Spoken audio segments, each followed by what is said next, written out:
In the city, Peter goes through his daily routine with his wife Alice and their 2 daughters. One night, he's looking out the window when a bright light appears in the sky. Suddenly burning objects begin falling and killing all the people on the streets as they try to run away. When the building gets hit as well, Peter wakes up and realizes it was a nightmare. This has been going on for weeks and Alice asks him to see a doctor because the family is worried, but he says he can figure it out himself. Alice is frustrated and points out he wakes her up every time he has a nightmare, so he isn't the only one dealing with lack of sleep. The next morning, Peter promises his daughter Lucy to get off of work early so they can go to the pier.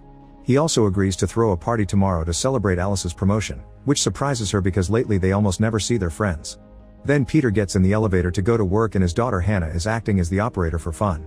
Their neighbor Ray also joins them, so Peter has to wait for him to leave to apologize to his daughter for being absent lately. On his way to work, Peter notices a weirdly shaped building and he doesn't know if it's real or he's seeing things. At the factory, he's in the middle of handling some equipment when one of his hands starts shaking. Suddenly he sees blood on it and gets a vision in which he's beating up someone on the floor. He snaps out of it when he hears the equipment failing, caused by his distraction. His boss David notices this and recommends him a good clinic, but Peter insists he's fine. However, he does take the chance to ask if he can leave early and David agrees in exchange for Peter promising he'll go to the clinic.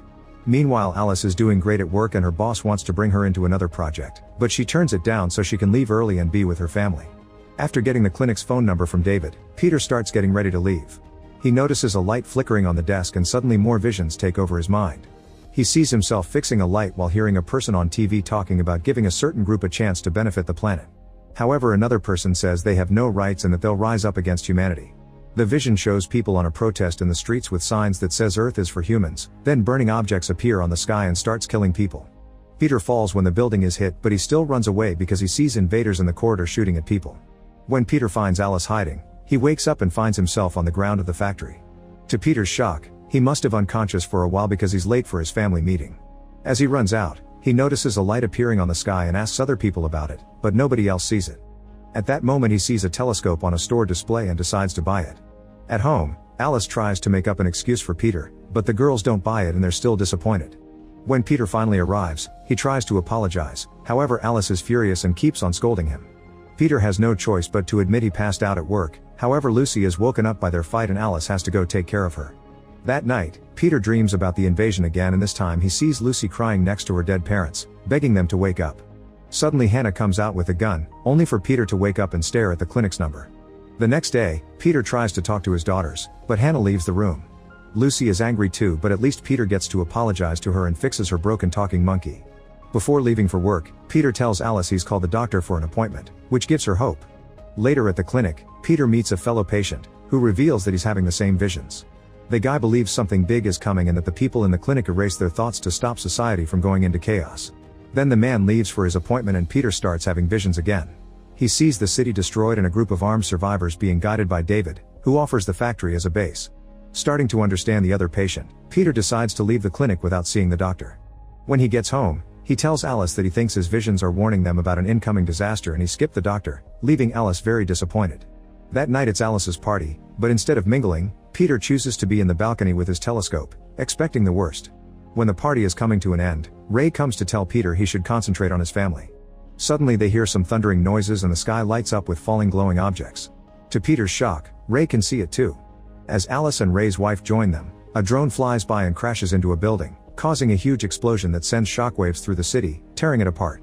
Peter's group are thrown against the window and lands inside the apartment. They quickly recover and take a look outside to learn they're under attack just like in Peter's visions. Terrified, they run back inside and start looking for their kids. Lucy is hiding under the table, but Hannah left with Ray's daughter to play at their place.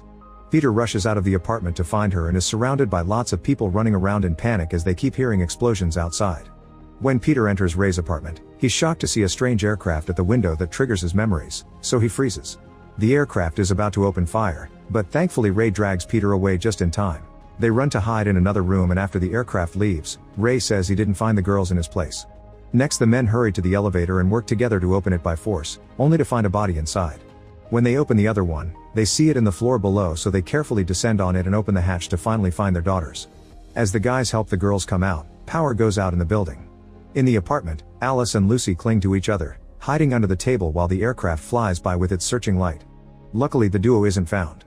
On the stairs, Peter pauses to peek behind the door and discovers a soldier invader is now in the hallways. They immediately rush upstairs and each family returns to their own apartment. Peter tells Alice that this chaos matches his visions and he remembers David's words, saying they should hide in the factory. However, they can still hear people being shot in the corridors, so for now they move some furniture to barricade the door and make the girls hide in the bedroom closet. Suddenly someone starts pounding on the door, so Peter and Alice use all their strength to keep it closed. At the same time, Lucy realizes she lost her monkey and goes looking for it under the table. At that moment the soldier in the corridor fires at the door, but thankfully the couple ducks just in time. Then the soldier starts making holes in the wall, so the couple runs to the bedroom to hide and discovers Lucy is missing. When the soldier comes in, he hears Lucy's toy and comes closer, only to stare at her as if he was shocked by what he sees. He tries to touch her, but Peter arrives and kicks him off. Then they start fighting and after lots of struggle Peter steals the soldier's weapon, but he can't use it. As the fight continues, Alice appears at the door and calls for Lucy to take her back to the bedroom. The soldier overpowers Peter and tries to stab him, but before the knife can reach him Alice hits the guy to make him fall. Then she starts beating him up and knocks him out, only stopping when Lucy calls out for her. Afterward the family leaves with the soldier's weapons and sneaks around the corridors while dodging tons of bodies. They take the stairs as they continue to hear screaming and explosions, so Peter goes to the roof first for safety. Suddenly he's attacked by someone, but he dodges just in time and notices it's Ray. Both families reunite and they stare at the city, which is burning down while the aircraft search the area with their lights. An aircraft suddenly destroys the neighboring building and Peter's group immediately hides to avoid being seen. The aircraft leaves after finding nobody and the group agrees they can't stay there, so they climb into the glass cleaner's lift. They barely go down a few floors before one of the supports breaks, forcing them to enter an apartment through a window. The lift falls right after the last person climbs out of it. Meanwhile the soldier wakes up and activates the tracker on his gun to look for the survivors. At the new apartment Peter examines the gun and discovers it's got a biometric trigger which can only be shot by its owner. The group discusses what to do and Peter once again brings up the factory, saying it was built as a fortress. There are soldiers still on the streets though, so Alice tells them about a tunnel a few blocks from there that could take them directly to the factory. At that moment the invaders shoot at the apartment and everyone is knocked down by the explosion. Alice runs to protect her girls but Ray's daughter runs to look for her dad, who is already dead. Her mother catches her before she can fall into a crater on the ground and the aircraft appears again, opening fire. Peter drags his family out of the apartment while hearing how Ray's wife and daughter get killed. In the hallway, Peter's family sees two more soldiers and hide behind a wall. Peter grabs some wires from the floor and uses it to mess with the gun, bypassing its biometric authentication. When the soldiers get closer, Peter manages to quickly shoot them down in quick succession. Then the family leaves the building, finding the streets full of debris and flames. They can see more soldiers bringing out people to kill them and they rush to hide as the massacre continues. At that moment a bunch of armed locals open fire on the soldiers, starting a gunfight that quickly ends when an aircraft kills them all from above. In the apartment building, the soldier from before finds his teammates dead. He immediately leaves and keeps on following the tracker on his gun. Back to the family, they run through dark areas until they make it to the tunnel. Peter goes first to open it, then Alice sends Hannah who goes down quickly. Next is Lucy, who freezes when she sees an aircraft approaching. Alice jumps in to pick her up and starts running toward the tunnel as the aircraft opens fire. The family gets inside just in time for the explosion to hit the entrance and more debris falls. The emergency lights are still working and Alice discovers she has a severe wound on her abdomen. Peter helps her walk but after some moments of wandering through the tunnels, Alice is too weak to keep going and Peter puts her down so she can rest. At that moment the soldier from before shows up and Lucy warns Peter just in time so he can defend himself from the attack. Another fight starts and in the struggle Peter breaks a pipe, filling the tunnel with smoke. Peter keeps on firing even though he can't see the soldier, who suddenly jumps out of the smoke to attack again. As the soldier tries to take his gun back, Peter picks up a brick and starts beating the guy up with it until he breaks the helmet. Then Peter demands to know why they're attacking, so the soldier takes off his helmet and everyone is shocked to see a young human named Miles, who refuses to answer any questions. Suddenly the girls cry because Alice has passed out, so Peter holds Miles at gunpoint and makes him carry his wife. Eventually they make it to the factory and Peter uses the password on the lock, but it won't open. Peter starts pounding on the door until it finally goes up and David appears with a bunch of guards.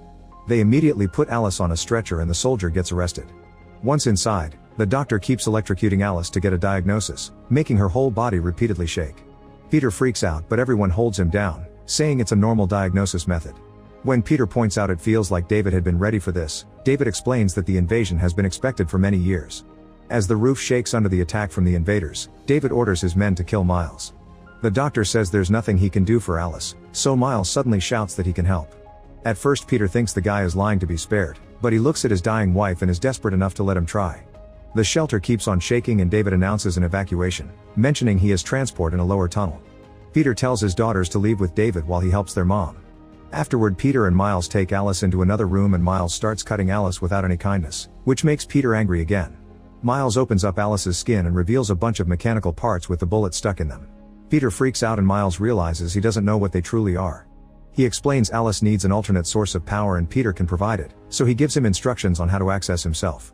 Peter uses a knife and is shocked not to feel any pain at all as his skin opens up, revealing he also has mechanical parts and artificial organs. Miles warns him that if this doesn't work they'll both die, but Peter tells him to do it anyway. As Miles connects Peter to Alice, Peter passes out and sees the visions again. It turns out they don't predict the future, they're actually memories from the past. Peter and Alice are AI robots known as synthetics, who used to work as janitors and weren't treated well by their bosses. The humans created all synthetics to serve them, but their numbers were rising and people started to argue if synthetics deserved rights too. Protests took over the streets, claiming that synthetics were stealing their jobs and Earth was for humans. Eventually humanity got tired of synthetics and started a war against them, opening fire on a normal afternoon to kill them all.